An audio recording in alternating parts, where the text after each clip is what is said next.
नमस्ते, welcome to tuition master. आज हम class 11th units and dimensions के प्रीवियस ईयर कुछ इंपॉर्टेंट क्वेश्चंस देखेंगे जो वेरियस कॉम्पिटिटिव एग्जाम में पूछे गए हैं, जैसे आईआईटी जेई या नीट या एआईपीएमटी या एआई ट्रिपल ई जो पहले होते थे। तो ये कॉम्पिटिटिव एग्जाम्स की सीरीज है। तो आज हम क्लास 11 का चैप्टर नंबर 1 कवर कर रहे हैं। कह रहा है इनमें से कौन सी फिजिकल क्वांटिटी है जिसका डायमेंशनल फॉर्मूला सेम नहीं है। तो इससे आपके लॉजिक भी क्लियर हो जाएंगे और क्वेश्चंस भी समझ में आ जाएंगे। कह रहा है इनमें से किसकी डायमेंशन सेम नहीं है। तो आइए एक एक करके चेक कर लेते हैं। पहला ऑप्शन चेक करते हैं, ए ऑप्शन, टॉर्क। टॉर्क होता है force multiply perpendicular distance. Hinges या दरवाजों पे, डोर्स पे, कहीं पे भी बेंडिंग होती है जब मुड़ता है एक्सिस के अराउंड, तो वहां पे टॉर्क आता है। फोर्स का formula mass into acceleration perpendicular distance, mass m l t-2, acceleration metre पर second square, radius perpendicular distance है तो ये भी लेंथ होगी। आंसर आ गया ml2t-2। एनर्जी, एनर्जी बोलूं या वर्क डन बोलूं बात एक ही है। वर्क डन होता है फोर्स इंटू डिस्प्लेसमेंट। फोर्स का फॉर्मूला अगेन यही आ गया mlt-2 और डिस्प्लेसमेंट का फॉर्मूला L डिस्टेंस हो गया ml²t-2। तो ये वाला ऑप्शन तो मैच नहीं हो रहा, इसमें डायमेंशन सेम है। अगला सरफेस टेंशन वाला देख लेते हैं। आंसर यहां पे देख लेते हैं, बी पार्ट। सरफेस टेंशन होता है फोर्स अपॉन में लेंथ। फोर्स की डायमेंशन होती है mlt-2 अपॉन लेंथ। तो लेंथ से लेंथ तो कट गई, आंसर आ गया mt-2। ये तो सरफेस टेंशन की हो गई। इंपल्स, इंपल्स होता है सडन, जैसे इलेक्ट्रिकल इंपल्स, जैसे बिजली कड़कती है तो फोर्स मल्टीप्लाई टाइम। बिजली कड़कना है भी इंपल्स है, तो कितनी फोर्स कितने समय के लिए लग रही है उसके लिए है mlt-2 टाइम t। तो यहां से आ गया mlt-1। यही दोनों क्वांटिटी जो है वो सेम नहीं है, तो आंसर बी इज करेक्ट। बाकी भी ऑप्शंस हम करके देख लेते हैं। सी, एंगुलर मोमेंटम। एंगुलर मोमेंटम होता है L से डिनोट होता है mvr, रोटेशनल का टॉपिक है। मास, m मतलब मास, v मतलब वेलोसिटी, तो वेलोसिटी की यूनिट होती है मीटर पर सेकंड lt-1, r डिस्टेंस, तो ये L। आंसर आ गया ml²t-1। Planck's constant, Planck's constant E is equal to h nu, formula है हमारा E is equal to h nu. यहाँ पे ये फ्रीक्वेंसी है, H प्लैंक कांस्टेंट है, ये जो है ये हमारा प्लैंक्स कांस्टेंट है। E एनर्जी है, एनर्जी अपॉन में frequency is equal to H। Energy और ये फ्रीक्वेंसी है। एनर्जी की डायमेंशंस वहां से लिख लेते हैं, ml²t-2। फ्रीक्वेंसी, फ्रीक्वेंसी आप जानते हैं, आप सभी लोग जानते हैं फ्रीक्वेंसी क्या होता है, 1 अपॉन टाइम होता है। तो t की पावर -1, t की पावर -1, ये ऊपर गया +1 हो गया ml²t-1।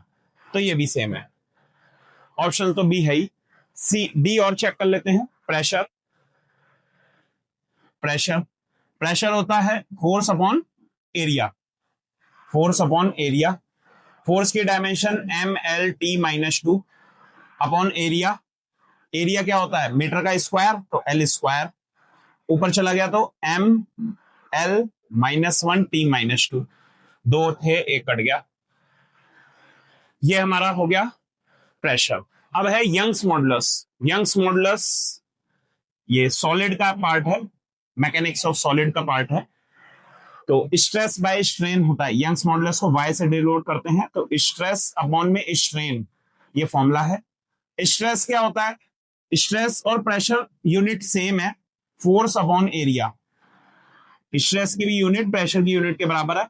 और स्ट्रेन होता है डायमेंशनलेस, डायमेंशनलेस क्वांटिटी, क्योंकि स्ट्रेन का फॉर्मूला होता है delta L by L, delta L by L। Change in length upon में लेंथ, तो वो कैंसिल आउट हो जाएगा। फोर्स अपॉन एरिया, अगेन ये तो सेम ही आएगा, तो b option is the right answer. Student कृपया स्क्रीनशॉट ले लीजिए, क्लास नोट डाउन कर लीजिए।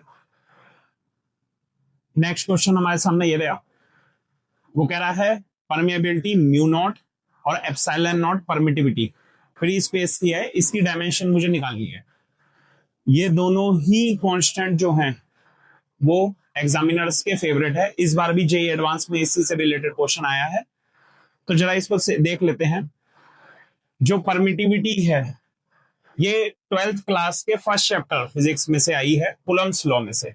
कूलम्ब्स लॉ क्या कहता है कि दो चार्जेस के बीच में लगने वाली जो फोर्स है उसका फॉर्मूला है 1/4πε0 Q1 Q2 अपॉन में R²।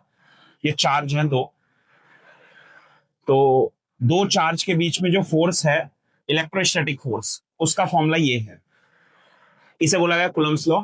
यहां से मुझे इस वेरिएबल की वैल्यू निकालनी है, तो कैसे निकालेंगे? एप्सिलॉन नॉट इधर आ गया, Q1 Q2 अपॉन में 4πfR²। अब आप जानते हैं कांस्टेंट की तो कोई डायमेंशन होती नहीं है। चार्ज के बारे में है तो 10th क्लास अगर आप पढ़ के आए हैं, चार्ज क्या होता है, करंट क्या होता है, current I is equal to Q upon T। Resistance electricity वाले चैप्टर में कि करंट जो होता है चार्ज अपॉन टाइम होता है, तो चार्ज क्या आएगा यहां से, करंट मल्टीप्लाई टाइम। तो चार्ज की जो यूनिट हो गई वो क्या हो गई, एम्पेयर टाइम। दो बार चार्ज है तो एम्पेयर का स्क्वायर टाइम का स्क्वायर। फोर्स की यूनिट अभी हमने देखी थी MLT-2, रेडियस लेंथ है तो L²। ये आपकी यूनिट आ गई, बस इसे सॉल्व करना है, सबको ऊपर ले जाइए। M-1 आ गया, L 3 बार L है, ऊपर जाके -3 हो गया। T कितनी बार हो गया, T ऊपर गया तो 4 टाइम्स हो गया, और A²। ये हमारी यूनिट हो गई एप्सिलॉन नॉट की। परमिएबिलिटी का देख लीजिए, परमिएबिलिटी इधर निकाल देते हैं। परमिएबिलिटी आती है एम्पेयर सर्कुलर लॉ से कि दो कंडक्टर जो हैं अगर मैग्नेटिक फील्ड में रखे गए हैं तो उनके बीच में जो फोर्स लगेगी उसका फॉर्मूला होता है F/L is equal to mu naught I1 I2 upon में 2πr। अब इसमें से म्यू नॉट की वैल्यू निकालनी है, तो इसको इधर ले आइए, इसको ऊपर ले जाइए, तो F मल्टीप्लाई R। हम जानते हैं कांस्टेंट की वैल्यू नहीं होती, 2π का कोई डायमेंशन है नहीं, L I1 I2 mu naught. F की डायमेंशन क्या आएगी, MLT-2, MLT-2। ये L हो गया, लेंथ L हो गई, ये करंट है तो एम्पेयर आ गई यूनिट, A² हो गया। L से L कैंसिल आउट हो गया, MLT-2 A²। ये हमारा आज फॉर्मूले में रख दीजिए, आंसर आ जाएगा 1/म्यू नॉट एप्सिलॉन नॉट। आइए रखिए, म्यू नॉट की वैल्यू क्या है, MLT-2 A-2 A2, MLT-2 A2 multiply में एप्सिलॉन नॉट की यूनिट ये है epsilon not, M-1 L-3 T4 A²। देखिए कैंसिल आउट हो गया,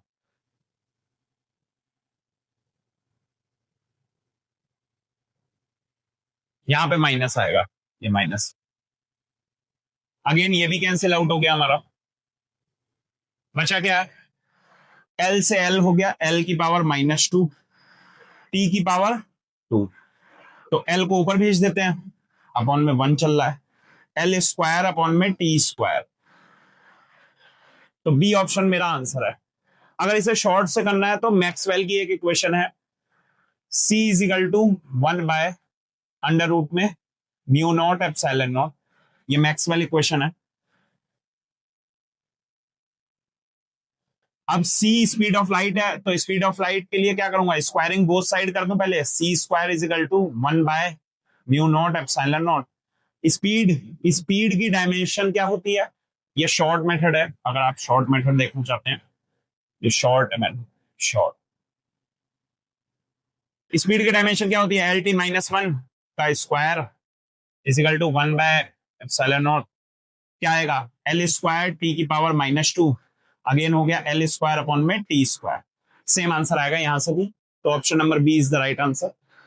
क्लास कृपया नोट कर लीजिए। नेक्स्ट क्वेश्चन हमारा एरर एनालिसिस का है। अब इसमें परसेंटेज एरर दे रखी है मेरे को, और टाइम दे रखा है 5 सेकंड, वहां पे बीटा के लिए कोई डिलेशन दिया हुआ है। तो आइए देख लेते हैं आंसर के लिए कैसे करेंगे। तो एनर्जी की ये इक्वेशन दे रखी है, अल्फा का क्यूब और एक्सपोनेंशियल है माइनस बीटा टी। लॉग ले लेता हूं मैं दोनों तरफ। अगर मैं नेचुरल लॉग ले लूंगा तो पावर नीचे उतर आएगी, आप जानते हैं, तो नेचुरल लॉग ले लेते हैं दोनों तरफ, बोथ साइड। तो क्या लिखेंगे, ln e की power t, ln e alpha cube exponential beta T. तो नेचुरल लॉग लेंगे तो ये आ गया 3 ln अल्फा, और आप जानते हैं नेचुरल लॉग और बेस एक्सपोनेंट वो वही होता है, तो कैंसिल आउट हो जाएगा, माइनस बीटा। अब क्योंकि मुझे एरर चाहिए, तो एरर के लिए डेल्टा ई अपॉन में E, absolute error 3 delta alpha upon में अल्फा, मैक्सिमम चाहिए तो बीटा टी, क्योंकि टाइम में भी एरर है, टाइम में भी, और परसेंटेज एरर गिवन है। परसेंटेज के लिए क्या करना पड़ेगा, 100 से मल्टीप्लाई दोनों साइड, तो परसेंटेज एरर के लिए 100 से मैं मल्टीप्लाई कर दूंगा, delta alpha upon alpha into 100 plus beta T, delta T upon में टी इंटू 100। अब आप जानते हैं परसेंटेज एरर, ये परसेंटेज एरर है अल्फा का, जो कि डायरेक्टली गिवन है 1.2, तो 3 मल्टीप्लाई 1.2%। बीटा, बीटा की वैल्यू देख लीजिए, बीटा है 0.3 और टाइम दे रखा है 5 सेकंड के लिए, तो आंसर आ गया 1.5। तो बीटा टी की जगह, बीटा टी की जगह मुझे क्या रखना है, 1.5। परसेंटेज एरर इन टाइम दे रखा है 1.6% का, 1.6%। तो 12 3 36, 15 16 की मल्टीप्लाई 240, तो 2.4%। आंसर आ गया जोड़ के 6%। 6% हमारा करेक्ट आंसर है, c option is the right answer. Class कृपया नोट डाउन कर लीजिए ऑनलाइन। अगेन हमारा क्वेश्चन एरर एनालिसिस का है। ये वाला क्वेश्चन भी नीट और जेई एडवांस में पूछा गया है, पिछला वाला भी ऐसा था, मैं लिखना भूल गया था, वो जेई 2025 का था क्वेश्चन मेंस, और उस वो नीट में भी आया हुआ क्वेश्चन था। इसमें देखिए फ्रैक्शनल एरर की बात करी गई है, और maximum fractional error, maximum fractional error के लिए मैं मॉड लगा दूंगा डेल्टा क्यू अपॉन में क्यू, क्योंकि मुझे मैक्सिमम चाहिए। फ्रैक्शनल एरर का फॉर्मूला यही होता है, तो पावर उतार के लिख लेते हैं, -2 मॉड डेल्टा एक्स अपॉन में एक्स प्लस मॉड में डेल्टा वाई अपॉन में वाई प्लस मॉड में डेल्टा जेड अपॉन में जेड। तो ये बन गया 2 ऑफ डेल्टा एक्स अपॉन में X plus 3/2 delta Y upon में Y plus 2/5 delta Z upon में जेड। अब क्योंकि इसमें फ्रैक्शनल एरर दे रखी है मुझे एक्स वाई जेड की, तो मैं सीधा यहां पर रख दूंगा, एक्स की एरर है 0.1, वाई की एरर है 0.2। अगर मुझे परसेंटेज होता तो मैं 100 से मल्टीप्लाई करता, तो परसेंटेज का तो इसमें है नहीं, 0.5। सॉल्व कर लेंगे। ये हो गया 0.2, 2 से ये कैंसिल आउट हो गया 0.1, तो आंसर आ गया 0.3। अगेन 5 से ये कैंसिल आउट हो गया 0.1, ये आंसर आ गया 0.2। सबको जोड़ेंगे तो आंसर आ गया 0.7। C option, c option is the right answer. Student कृपया नोट कर लीजिए, स्क्रीनशॉट ले लीजिए आप लोग। नेक्स्ट क्वेश्चन, ये कुछ सिंपल क्वेश्चन है, आपके स्कूल लेवल में भी पूछा जा सकता है। प्रिंसिपल ऑफ होमोजेनिटी पे बेस्ड है ये क्वेश्चन, प्रिंसिपल ऑफ होमोजेनिटी पे बेस्ड है। होमोजेनिटी ऑफ प्रिंसिपल का मतलब क्या है कि यदि कोई क्वांटिटी किसी से ऐड हो रही है तो उसका डायमेंशन सेम होगा और एलएचएस का डायमेंशन आरएचएस के डायमेंशन के बराबर होगा। अब इसमें कह रहा है v वेलोसिटी है, t टाइम है। हमें दो ही चीज इसमें पता है, v मतलब वेलोसिटी है, वेलोसिटी की डायमेंशन होती है LT-1, t टाइम है तो टाइम की डायमेंशन t हो गई। ABC मुझे निकालना है, जरा C से गौर करिए पहले, C से, क्योंकि ये इससे जुड़ रहा है तो इन दोनों की डायमेंशन सेम होगी। तो डायमेंशन ऑफ C के लिए पहले देख लेते हैं, डायमेंशन ऑफ C, C की डायमेंशन और टाइम की डायमेंशन सेम होगी, तो C की भी डायमेंशन क्या आ गई, टाइम। क्योंकि ये टाइम है तो ये दोनों सेम ही होंगे, तभी जुड़ेंगे, तो ये C की डायमेंशन भी टाइम आ गई। डायमेंशन ऑफ A के लिए देखिए, यहां पे लिख लेते हैं, डायमेंशन ऑफ A के लिए क्या करेंगे, वेलोसिटी का प्रोडक्ट इसके बराबर है AT², क्योंकि ये इसके साथ है। वेलोसिटी की डायमेंशन हो गई LT-1, ये हो गया टाइम का स्क्वायर, इधर आ गया LT-1 अगेन ये हो गया टाइम का स्क्वायर, ऊपर चला गया LT-3 इजिकल टू A की डायमेंशन हमारी ये आ गई। अब देख लीजिए इस पूरे की डायमेंशन क्या होगी, वेलोसिटी के बराबर। तो डायमेंशन ऑफ B के लिए देखिए, वेलोसिटी की डायमेंशन BT में C+T। हम जानते हैं वेलोसिटी की डायमेंशन LT-1, B की मुझे निकालनी है, ये हो गया टाइम, ये भी टाइम है, ये भी टाइम है, टाइम और टाइम जुड़ के टाइम ही रहेगा, टाइम स्क्वायर मत लिख दीजिएगा, टाइम और टाइम जुड़ के टाइम ही रहता है। मतलब यहाँ पे ये समझो ये 2 सेकंड है, ये 3 सेकंड है, तो 5 सेकंड होंगे, ना कि 5 सेकंड का स्क्वायर। तो B की डायमेंशन आ गई LT-1 इजिकल टू B। अब हमें निकालना है प्रोडक्ट ABC का, आइए देख लेते हैं, A multiply B multiply C का।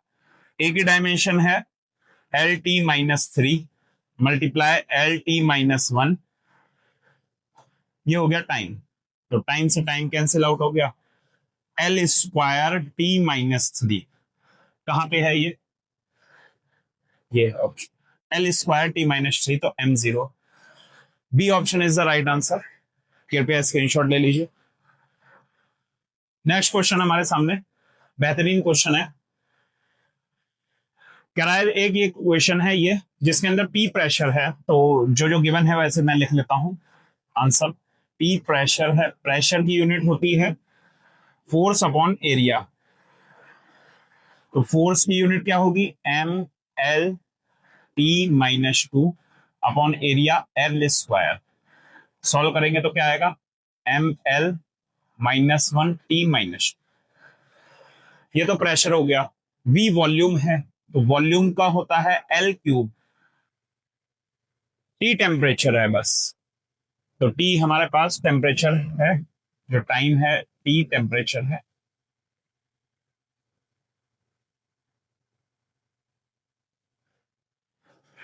तो T तो टेम्परेचर हो गया।